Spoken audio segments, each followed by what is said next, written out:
Assalamualaikum warahmatullahi wabarakatuh. Alhamdulillah alladzi hadana lihadza wa ma kunna linahtadiya laula an hadana Allah. Allahumma salli wa sallim ala sayyidina Muhammad miftah babi rahmatillah adada ma fi ilmillah salatan wa salaman daimain bidawami mulkillah wa ala alihi wa sahbihi wa mawalah. Ma ba'd. Kita bersyukur kepada Allah Ta'ala. Inilah kita pada malam hari ini dalam acara maulid di majlis pengajian Al-Ittiba'. Al-Ittiba', peneladanan. Siapa yang diikutin? Siapa yang diteladani? Recehankah yang diteladani? Rendahankah yang diteladani? La, yang diteladani adalah sebaik-baiknya teladan. Sehingga yang memilih beliau sebagai teladan Allah Subhanahu wa ta'ala, teladan yang direstui oleh Allah untuk kita teladani. Nabi Muhammad sallallahu alaihi wasallam yang Allah Ta'ala firmankan di dalam Al-Quran, laqad kana lakum fi Rasulillah uswatun hasanah, teladan yang baik pada pribadi Rasulullah sallallahu alaihi wasallam dalam segalanya. Sehingga kita manusia diberikan keterbatasan dalam akal, keterbatasan dalam kekuatan, keterbatasan dalam segala hal. Kita diberikan keterbatasan. Akal kita apa sih artinya dibandingkan akalnya Nabi Muhammad? Akal kita apa artinya dibandingkan akalnya orang arifin billah? Dan kaum arifin billah digabungkan akal mereka nggak ada apa-apanya dibandingkan akal Nabi. Dan para nabi-nabi akal mereka dan kaum arifin dan semua manusia nggak ada apa-apanya akal mereka kalau digabungkan dibandingkan akal seorang Rasul pilihan Allah. Dan akal semua Rasul, akal semua makhluk mau dibandingkan dengan akalnya Nabi Muhammad sallallahu alaihi wasallam, nggak ada apa-apanya akal mereka. Dan Allah Subhanahu wa ta'ala sesungguhnya menjadikan Nabi Muhammad kandidat yang sempurna, teladan yang sempurna, pilihan yang sempurna untuk kita teladani, untuk kita contoh, untuk kita ikuti. Nggak ada yang lebih sempurna dari Nabi Muhammad SAW. Kalau di sana ada yang lebih baik dari Nabi Muhammad, niscaya dia yang bakal dipilih oleh Allah Ta'ala sebagai teladan untuk kita contoh. Tetapi Allah Ta'ala milihnya siapa? Yang dipilih Nabi Muhammad SAW. Contoh Nabi Muhammad, teladan yang baik. Dalam apa? Dalam ibadatnya, dalam kesehariannya, dalam perbuatannya, dalam ucapannya, dalam semangatnya, dalam motivasinya, dalam niatnya, dalam dakwahnya, dalam jihadnya, dalam amar ma'rufnya, dalam nahi mungkarnya, dalam kecemburuannya, ghirahnya terhadap Islam, dalam segala hal teladan terbaik Rasulullah sallallahu alaihi wasallam. Sehingga kalau kita mau cari bikin sesuatu yang kita anggap oh ini baik, ini bagus, cuma nggak ngikutin, nggak sejalan sama Nabi Muhammad, jadi nggak baik, nggak diterima. Hatta menurut nanti bagus. Wa niyatun wal qaulu tsummal amalu bi ghairi wifqi sunnatin la tuqbalu. Ucapannya bagus, niatnya bagus, perbuatannya bagus, tapi kalau nggak sesuai dengan yang dicontohkan oleh Nabi Muhammad nggak diterima. Sholat subuh 2 rakaat, ya pemalas, Anda mau sholat subuh 20 rakaat, nggak diterima oleh Allah Ta'ala. Ente sholat isya berapa tadi? 4 rakaat, ya Anda sholat isya 9 rakaat, nggak diterima. Ente tiap rakaat sujudnya berapa kali? 2, Anda sujudnya 200 kali setiap rakaat, nggak diterima oleh Allah Ta'ala. Ikut Nabi Muhammad, ini 200, ini cuma 2, tapi yang 2 ngikutin Nabi Muhammad. Yang 200, yang 2 bukan lebih afdal daripada yang 200, lah. Tapi yang 200 kagak diterima, batil wa haram, batil wa haram. Sebab talabbus bil ibadah fasidah, memakai suatu ibadat yang cacat, yang rusak jadi cacat, jadi rusak, gak diterima dan haram untuk dilakukan. Makanya itu bukan cuma itu saja, la yu'minu abdun hatta yakuna hawah taba'an lima ji'tu bih. Tidak beriman hamba sampai kemauannya dia yang dia inginkan ikut kepada yang dibawa oleh Nabi Muhammad sallallahu alaihi wasallam. Nabi bawa apa, diikutin apa yang dibawa oleh Nabi Muhammad. Kalau kagak, ente kan hamba ngikut kepada perintah majikan. Masa hamba ngarang-ngarang sendiri? Hamba ikut kepada perintah majikan. Majikan bilang, ayo bikin rendang. Oh enggak, ane mau bikinnya semur jengkol. Lebih enak, lebih bagus. Majikannya suruh sesuatu, dia bikin sesuatu hal yang lain. Atau majikannya bilang, ane pengen ane pengen minum air putih. Oh enggak, ane kasih ente sirup, lebih mahal, lebih bagus. Nah, ini budak macam apa? Hamba macam apa? Minta dikemplang. Kayak begini kira-kira bos kalau punya OB kayak begini mau diapain? Bilang pecat. Begitu. Bukan hamba. Kalau hamba, abdinya Allah Ta'ala, apa Allah Ta'ala suruh diikut. Dia nggak bikin hal-hal di luar yang diperintahkan oleh Allah Subhanahu wa Ta'ala. Sebab yang diajarkan oleh Allah, yang diperintahkan oleh Allah, terus dikasih kandidat ikutin Rasulullah, jangan keluar dari peneladan terhadap Nabi Muhammad, itu udah yang terbaik, yang paling bagus. Kalau ente punya pikiran ada yang lebih bagus, ada yang lebih baik, nah ini maka dia udah keluar dari pengabdian kepada Allah, jadinya pengabdian kepada akal, pengabdian kepada persepsinya, pengabdian kepada hawanya, keinginannya, kemauannya, pengabdian kepada nufus, kepada nafsunya, kepada syaitan, kepada iblis. Waliyadzubillah min dzalik. Kita salatnya kita ikut Nabi Muhammad, sallu kama raaitumuni usalli. Kita pun juga haji, khudhu anni manasikakum, ambil cara haji, cara ibadat, cara manasik dari saya, kata Rasulullah sallallahu alaihi wasallam. Anna hadza sirati mustaqiman fattabi'uh wa la tattabi'us subul. Nih jalanku lurus, lempeng, mustaqim, lurus. Wa la tattabi'us subul. Jangan ikut gang-gang kecil. Ikut jalan-jalan tikus. Ikut nih jalan nih yang udah jelas nih. Wa la tattabi'us subul. Fatafarraga bikum an sabilih. Maka nih jalan-jalan kecil nih, jalan-jalan tikus membuat kalian tercerai-berai, terpecah dari jalannya Allah Ta'ala. Terpecahnya kemana? Ke neraka jahanam. Waliyadzubillahi min dzalik. Kita tinggal ngikutin aja, mau ngapain bikin baru. Metodenya Nabi Muhammad, caranya Nabi Muhammad, ibadatnya Nabi Muhammad, adat istiadat, ikutin adatnya Rasulullah sallallahu alaihi wasallam. Ridhonya kita, saya lagi girang, ikutin girangnya Rasulullah.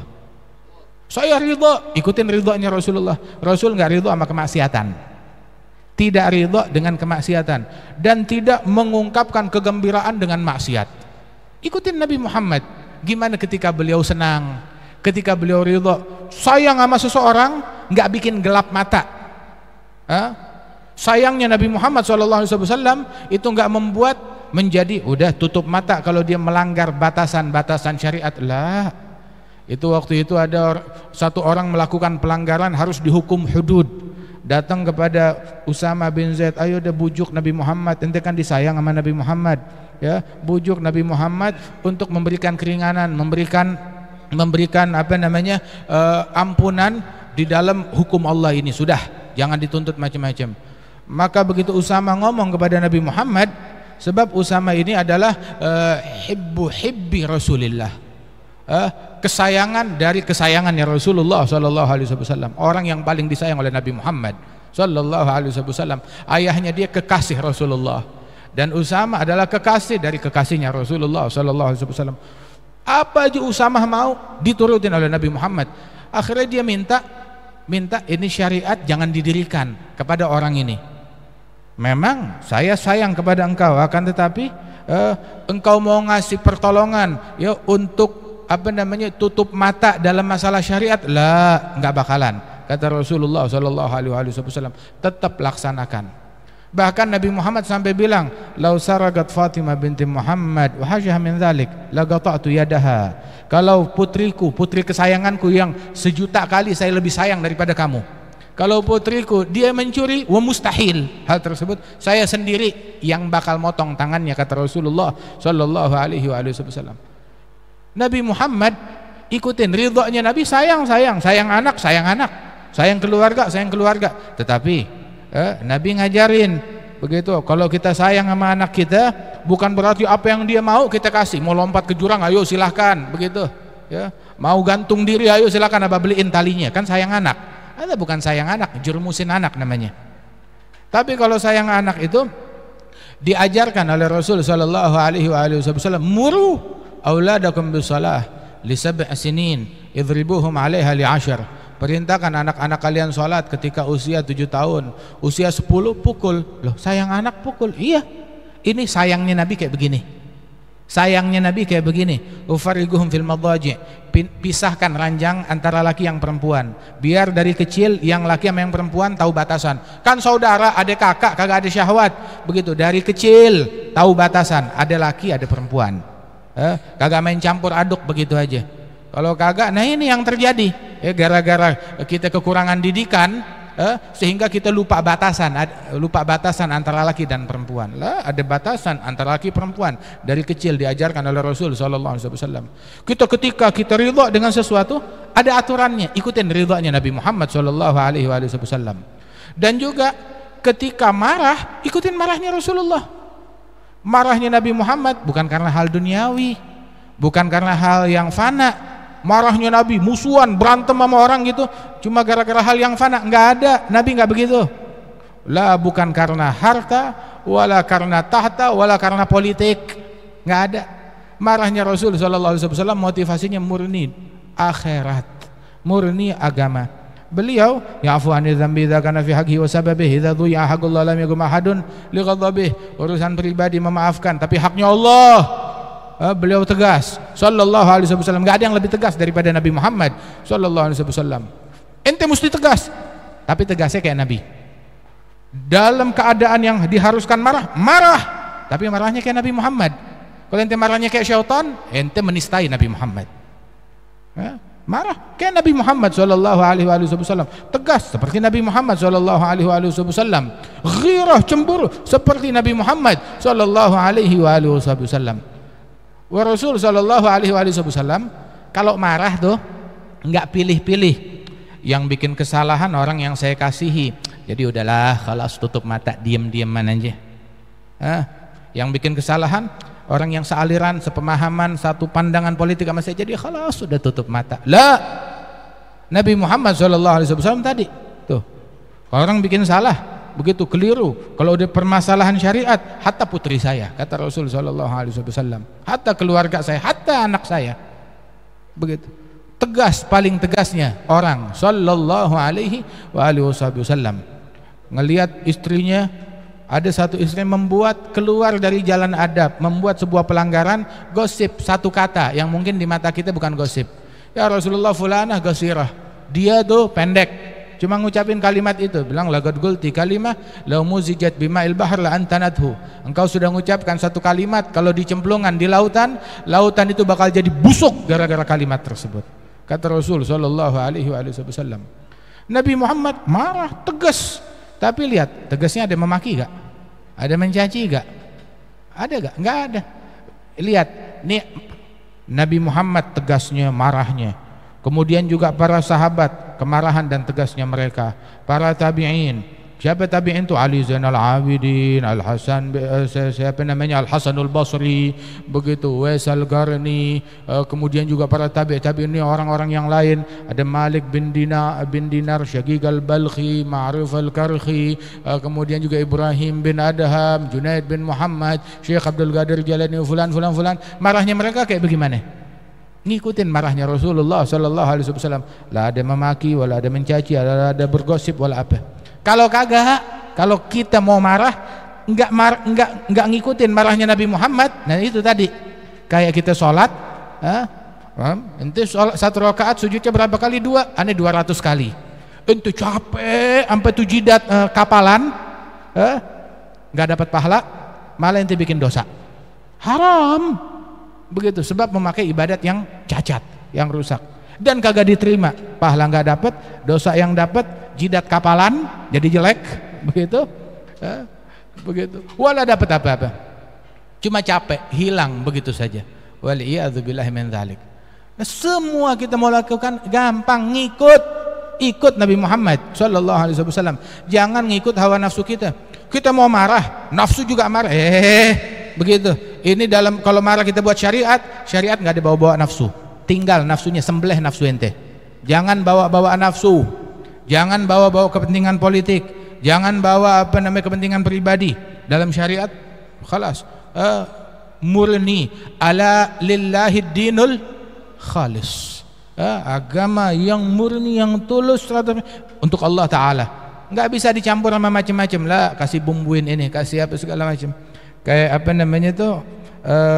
niat baik agama kalau udah dicampurin dengan kotoran ya jadi busuk, jadi rusak. Itu dulu tuh di mana namanya, di Son'a tuh ada satu pepatah, ada suatu istilah. Satu orang kerjaannya tuh dia tiap hari rizkinya dia tuh jualan bubur kacang. Dia jual bubur kacang, dimakan pakai roti. Tiap hari dia makannya rizkinya dari situ. Dia bikin satu kuali, jual bubur kacang. Pulang dapat untung, modalnya dia bikin bubur kacang, terus keuntungan dia buat makan keluarga. Tiap hari begitu. Sekali dia malam subuh-subuh lagi bikin bubur kacang, tahu-tahu ada keledainya dia, entah bagaimana tuh keledai buang air di dalam kuali. Kacang udah dimasukin, bumbu udah dimasukin, ini keledai buang air dalam kuali. Ya diangkatnya tuh kotorannya hijau-hijau, disingkirkan.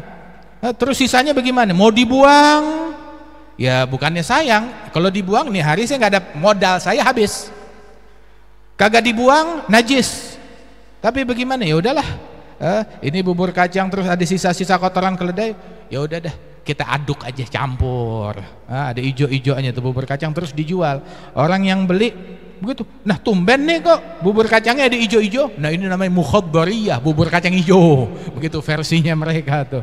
Ada rasanya aneh-aneh begitu. Nah agama kalau udah dicampur dengan niat-niat busuk kayak begini, dengan hal-hal duniawi, dengan politik dan lain sebagainya, nah itu kayak mukhaddariyah, dicampur sama kotoran. Nah kira-kira yang nyampur penistaan apa bukan? Penistaan, menodai agama, ngotorin agama. Ibaratnya tuh kayak orang cebok pakai air, orang cebok pakai tisu, nih cebok pakai Quran, cebok pakai fatwanya ulama, cebok pakai buku hadis. Waliyadzubillahi min dzalik. Lah, bukan tempatnya. Begitu. Enggak, Anda mau bawa berita dunia di majelis, mau bawa berita dunia di masjid, mau bawa ini itu segala macam. Nabi bilang kalau ente lihat orang menjajakan dunianya tuh, dagangannya di masjid, gulluh la arbahallah tijaratak, semoga dagangan ente kagak laku. Kalau ada orang ngumumin barang hilang di dalam masjid nih tempat sholat, bilang sama dia la raddallahu dhalatak, semoga barang hilangmu biar nggak ketemu. Kalau ada orang kampanye di masjid bagaimana? Kalau ada orang punya misi politik di masjid bagaimana? Ayo ente pikir sendiri aja. Ini yang bikin hancur, ini yang bikin telat dan lambatnya pertolongan dari Allah Subhanahu wa taala. Nah, karena ayo kita enggak usah repot-repot, ikut Nabi Muhammad sallallahu alaihi wasallam. Ngomong kayak ngomongnya Nabi Muhammad, dakwah kayak dakwahnya Nabi Muhammad, amar ma'ruf seperti Nabi Muhammad, nahi mungkar seperti Nabi Muhammad, jihad seperti Nabi Muhammad sallallahu alaihi wasallam. Agama dinistakan, agama diganggu, bersikap seperti Nabi Muhammad sallallahu alaihi wasallam, plek 100%, jangan bergeser sedikit pun juga. Selamat. Tapi kalau kita bilang, lah kalau kita pakai cara Nabi, ya kita nggak bisa berjaya, kita nggak bisa sukses, mesti pakai cara setan. Ente ngikutin Nabi apa ngikutin setan? Nyembah Allah penyembah setan. Waliyadzubillahi min dzalik. Nah, mudah-mudahan Allah taala berikan taufik kepada kita sekalian. Al-khulasah, nggak ada keberuntungan kecuali, nggak ada kebaikan kecuali kita ngikut kepada Nabi. Kullu khair fi ittiba'i man salaf, kullu syarr fi ibtida'i man khalaf. Mustahsanat nih, hal-hal yang menurut akal kita ini kayaknya bagus, daripada mustahsanat yang bertentangan dengan ajaran Nabi Muhammad, sampah, buang. Begitu kita buang akal kita, ya pakai apa yang dianggap baik oleh Allah dan Rasulnya, bukan apa yang dianggap baik oleh kita. Ya. Mau fatwa majalahnya kalau di situ bertentangan dengan nusus syariah, nggak ada majalah fatwa. Tapi ngikut kepada apa yang disampaikan oleh Nabi Muhammad sallallahu alaihi wasallam. Ya, semoga Allah taala berikan taufik, berikan hidayat.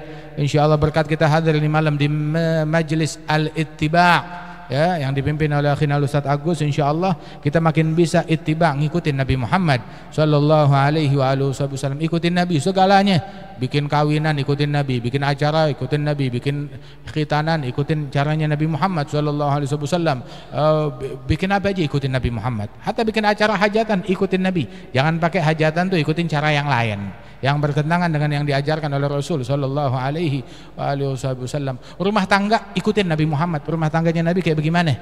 Bagaimana Nabi membangun rumah tangganya, atas dasar apa? Ngedidik anak-anak ikutin Nabi Muhammad. Silaturahmi tetangga ikutin Nabi Muhammad. Bersikap kepada semua orang ikutin Nabi Muhammad sallallahu alaihi wasallam. Wa in tuti'uhu tahtadu. Kalau kalian ikutin Nabi, taatin Nabi, ente bakal benar, bakalan rapi, bakalan dapat hidayat.